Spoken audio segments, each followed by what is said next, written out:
रात्र गडद असते. हवेत थोडी थंडी असते. आर्यन, सिया आणि समीर त्या जुन्या बंगल्याच्या समोर उभे असतात. बंगला पूर्ण अंधारात बुडालेला असतो. सिया हळू आवाजात म्हणते, "हा बंगला खूप वर्षांपासून बंद आहे." समीर शांतपणे म्हणतो, "पण आज इथे कोणीतरी आपली वाट पाहतोय." आर्यन काहीही न बोलता बंगल्याचा मोठा दरवाजा ढकलतो. दरवाजा हळू आवाज करत उघडतो. तिघही आत येतात. आत पूर्ण शांतता असते. जुन्या भिंती, धूळ आणि एका विचित्र थंड वातावरणाने जागा भरलेली असते. सिया म्हणते, "इथे कोणीच नाही असं वाटतंय."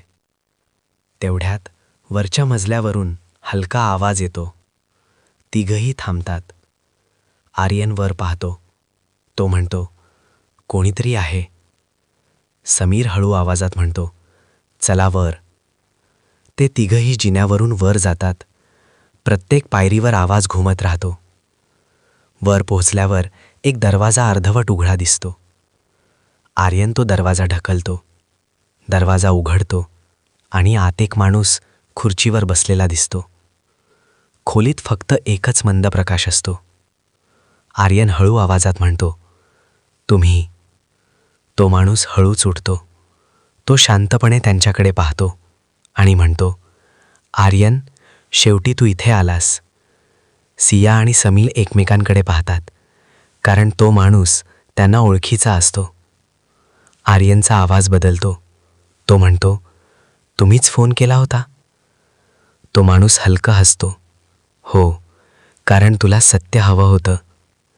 आर्यन पुढे येतो. तो म्हणतो, "मग सांगा, आईच्या मृत्यूमागे कोण आहे?" तो माणूस काही क्षण शांत राहतो. मग तो म्हणतो, "तुझ्या आईने जे पाहिलं होतं ते खूप मोठं होतं." सिया लक्ष देऊन ऐकत असते. समीर गंभीर होतो. आर्यनचा राग वाढतो. तो म्हणतो, "मग तिचा मृत्यू का झाला?" तो माणूस हळू आवाजात म्हणतो, "कारण तिने चुकीच्या लोकांवर विश्वास ठेवला." आर्यन थबकतो. तो विचारतो, "कोण?" तो माणूस त्याच्याकडे सरळ पाहतो आणि म्हणतो, "ज्यांच्यावर तू आजही विश्वास ठेवतोस." तिघांमध्ये एकदम शांतता पसरते. सिया आणि समीर आर्यनकडे पाहतात. आर्यनचा चेहरा बदलतो. तो विचारात पडतो. तेवढ्यात खाली कुठेतरी दरवाजा बंद होण्याचा आवाज येतो. समीर पटकन मागे वळतो. तो म्हणतो, "आपण इथे एकटे नाही आहोत." तो माणूस हळू हसतो आणि म्हणतो, "तुम्हाला वाटतं मी इथे एकटाच आहे." आर्यन आणि सिया दचकतात. त्या माणसाच्या चेहऱ्यावर एक विचित्र आत्मविश्वास दिसतो. तो पुढे म्हणतो, "हे फक्त सुरुवात आहे. कारण तुझ्या आईने फक्त एक नाव नाही शोधलं होतं, तिने संपूर्ण नेटवर्क शोधलं होतं." आर्यनचा श्वास जड होतो. त्याला आता समजायला लागतं, हे प्रकरण त्याच्या कल्पनेपेक्षा खूप मोठं आहे आणि कदाचित यात अजून लोक गुंतलेले आहेत.